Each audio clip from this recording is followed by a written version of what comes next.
बाकी जो कई बारें हैं हमारी, जो लखनऊ है या उत्तर प्रदेश की, जो महिला जागरूक हों और महिला अपने बार में 33% का आरक्षण जो हम लोग लड़ाई लड़ रहे हैं, हाईकोर्ट किया है, उसमें सब सहयोग है। बहनों से मेरी अपील है कि वेबसाइट पे अगली तिथि देख करके अधिक से अधिक संख्या में न्यायालय संख्या 2 में उपस्थित होकर माननीय न्यायालय को इस चीज़ से अवगत कराएं कि हमारी बहनें भी आज अपनी मूलभूत सुविधाओं के लिए हर लड़ाई लड़ने में तत्पर हैं। आम पब्लिक चैनल में मैं आफाक अहमद मंसूरी आपका स्वागत करता हूं। आइए आपको ले चलते हैं खबरों की दुनिया में। उत्तर प्रदेश में महिला अधिवक्ताओं के अधिकारों और प्रतिनिधित्व को लेकर एक अहम कानूनी लड़ाई शुरू हो गई है। ये संघर्ष सिर्फ 2 अधिवक्ताओं श्रेया श्रीवास्तव और मिथिलेश अवस्थी तक सीमित नहीं है, बल्कि ये पूरे प्रदेश की उन सभी महिला अधिवक्ताओं की आवाज है जो बार एसोसिएशन के चुनावों में अपने लिए उचित आरक्षण चाहती हैं। इस मुद्दे को लखनऊ बार एसोसिएशन में संयुक्त मंत्री पद के प्रत्याशी श्रेया श्रीवास्तव ने उठाया। उनकी प्रेरणा से और महिला अधिवक्ताओं की परेशानियों को समझते हुए लखनऊ बार एसोसिएशन में कोषाध्यक्ष पद की प्रत्याशी मिथिलेश अवस्थी ने इस लड़ाई में पूरा सहयोग देने का वादा किया। इन दोनों ने मिलकर महिला अधिवक्ताओं के लिए आरक्षण की इस मांग को कानूनी रूप दिया। माननीय उच्च न्यायालय खंडपीठ लखनऊ के समक्ष श्रेया श्रीवास्तव आदि बनाम बार काउंसिलिंग ऑफ उत्तर प्रदेश आदि शीर्षक से एक याचिका दायर की गई है। इस याचिका में बार एसोसिएशन के चुनावों में महिला अधिवक्ताओं के लिए आरक्षण की मांग की गई है। इस याचिका पर 21 मई 2025 को प्रारंभिक सुनवाई हुई। सुनवाई के दौरान बार काउंसिलिंग ऑफ उत्तर प्रदेश की ओर से अधिवक्ता उपस्थित हुए। माननीय उच्च न्यायालय ने लखनऊ बार एसोसिएशन लखनऊ को नोटिस जारी करते हुए 4 हफ्ते के अंदर जवाब दाखिल करने का निर्देश दिया है। ये कदम दर्शाता है कि उच्च न्यायालय ने इस मामले को गंभीरता से लिया है। ये लड़ाई किसी एक व्यक्ति की नहीं, बल्कि उत्तर प्रदेश की हर महिला अधिवक्ता के सम्मान और अधिकार की है। इसी को ध्यान में रखते हुए सभी महिला अधिवक्ताओं से अपील की गई है कि वे जुलाई 2025 में माननीय उच्च न्यायालय के समक्ष उपस्थित होकर इस महत्वपूर्ण संघर्ष में अपना सहयोग दें। उनकी उपस्थिति माननीय उच्च न्यायालय को ये दिखाएगी कि महिला अधिवक्ता अपने अधिकारों के प्रति जागरूक हैं और इस लड़ाई में सक्रिय रूप से शामिल हैं। ये सामूहिक प्रयास ही महिला अधिवक्ताओं को बार एसोसिएशन में उनके उचित प्रतिनिधित्व और अधिकारों को दिलाने में मदद करेगा। मैं श्रेया श्रीवास्तव।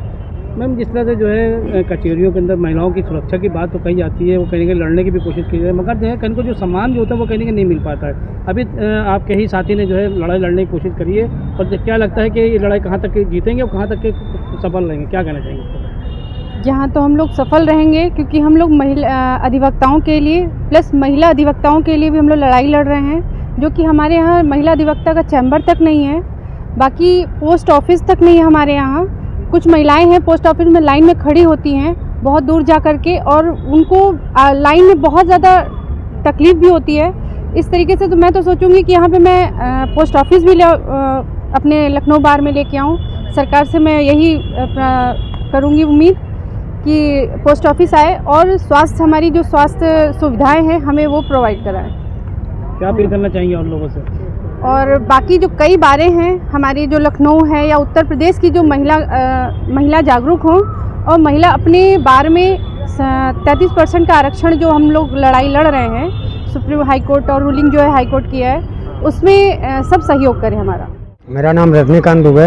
आज आपने महिलाओं के लिए जो है जिस तरह 33% के लिए अपील की थी कोर्ट से, क्या सामने नजर आया, क्या कहना चाहेंगे? इसमें ऐसा था कि हमारी सहयोगी अधिवक्ता श्रेया श्रीवास्तव जी ने हमें ये प्रेरणा दी कि जो बार एसोसिएशन के चुनाव हैं या जो अधिवक्ता महिला चुनाव लड़ना चाहते हैं, उसमें समानता का अधिकार और समलैंगिकता का आधार न होने के चलते महिलाएं जो है चुनाव में बढ़ चढ़ के हिस्सा नहीं ले पाती हैं। उससे मैं थोड़ा सा प्रभावित हुआ। उसके बाद जब मैं प्रभावित हुआ उनकी बातों से, तो मैंने जो है इस संबंध में जो है भारतीय संविधान के अनुच्छेद 142 का अध्ययन किया।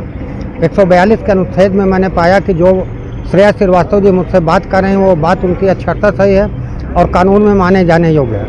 उसके उपरांत मैंने जो है माननीय सर्वोच्च न्यायालय की कई रूलिंगें देखी, जिसमें मैंने ये पाया कि लगभग कई बार एसोसिएशन के चुनाव में महिलाओं को 33% का आरक्षण जो है माननीय सर्वोच्च न्यायालय ने प्रदान कर रखा है, और कई स्टेटों में इसी तरीके से इसी प्रक्रिया के अनुसार चुनाव चल रहा है। इसके परिप्रेक्ष्य में श्रेया श्रीवास्तव जी ने लखनऊ बार एसोसिएशन लखनऊ को माननीय उच्चतम न्यायालय के आदेश के अनुपालन में 33% महिलाओं की सीटें आरक्षित किए जाने के लिए प्रार्थना पत्र दिया, जिस पर जो है बार एसोसिएशन के अध्यक्ष ने आदेश किया कि जब bar council of Uttar Pradesh मुझे कोई निर्देश देगी तो हम उसका पालन करेंगे। उसी एप्लीकेशन से क्षुब्ध होकर के श्रेया श्रीवास्तव जी ने माननीय उच्च न्यायालय खंडपीठ लखनऊ के समक्ष जो है याचिका संख्या 4771/2025 फाइल की, जो कि 21/5/2025 को लगी थी, जिसमें कि माननीय उच्च न्यायालय ने जो है लखनऊ बार एसोसिएशन लखनऊ को नोटिस जारी करते हुए 4 सप्ताह का अवसर दिया है कि 4 सप्ताह में आप जो है इसका अपना उत्तर प्रस्तुत करें। आप बार काउंसिल आपसे चुनाव भी लड़ने वाले हैं, प्रत्याशी भी हैं, उस पर आपका क्या कहना? वकीलों के हित के लिए आप कौन सा ऐसा नया नियम लाएंगे? देखिए, मैं अधिवक्ताओं की समस्या को देख करके ही bar council of Uttar Pradesh के चुनाव में प्रत्याशी बनने का मैंने निर्णय लिया था। और जैसा कि मैंने महिला आरक्षण पर देखा कि किस तरीके से हमारी बेटी बहनों का जो कि न्यायिक प्रक्रिया से जुड़ी हुई हैं, उनको आगे बढ़ने में किस तरीके से बार एसोसिएशन में बाधाएं उत्पन्न किए जा रही हैं। मैं बार काउंसिल चुनाव यदि जीतता हूं तो सबसे पहले महिलाओं की जो भी समस्याएं हैं या उस पर जो भी बाधा उनके आगे बढ़ने में आ रही है तो उसको दूर करने का प्रयास करेंगे। साथ ही वृद्ध अधिवक्ता जो 80 साल से ऊपर हैं, जिनको कि पेंशन की आवश्यकता है और अपनी वकालत करने में असमर्थ हैं, उनके पेंशन की योजना के लिए लड़ूंगा। और साथ ही मृतक आश्रित को पैसा देने की जो प्रणाली है अभी तक, उस प्रणाली में ऐसी पारदर्शिता लाऊंगा कि कोई भी मृतक आश्रित यदि व्हाट्सएप पे या मेल के जरिए कोई भी अपना दावा करता है तो उसको जो है मृत्युपरांत मिलने वाली धनराशि जो है सहज और सुलभ हो सके।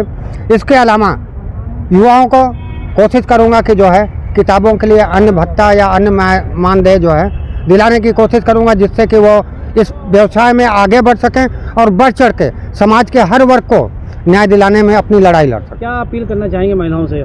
मैं उत्तर प्रदेश के समस्त महिला अधिवक्ताओं, अपनी बेटी बहनों से ये अपील करना चाहूँगा कि याचिका संख्या 4771/2025 श्रेया श्रीवास्तव बनाम bar council of Uttar Pradesh की याचिका, जिसमें कि श्रेया श्रीवास्तव और मिथिलेश अवस्थी दोनों हमारी बहनें याची हैं। और समस्त बहनों से मैं अपील करूंगा कि जुलाई के दूसरे सप्ताह में ये याचिका माननीय न्यायालय के समक्ष सुनवाई में लगी है। और समस्त बहनों से मेरी ये अपील है कि वेबसाइट पे अगली तिथि देख करके अधिक से अधिक संख्या में न्यायालय संख्या 2 में उपस्थित होकर माननीय न्यायालय को इस चीज़ से अवगत कराएं कि हमारी बहनें भी आज अपनी मूलभूत सुविधाओं के लिए हर लड़ाई लड़ने में तत्पर हैं। और न्यायालय को भी ये लगे कि हाँ, आज हमारी बेटी बहनें अपने हक के लिए जागरूक हैं। इसी के साथ जय हिंद, जय भारत। अगर आपने हमारे चैनल को सब्सक्राइब नहीं किया है तो आम पब्लिक चैनल को सब्सक्राइब कीजिए और हाँ, बेल आइकन जरूर दबाइए।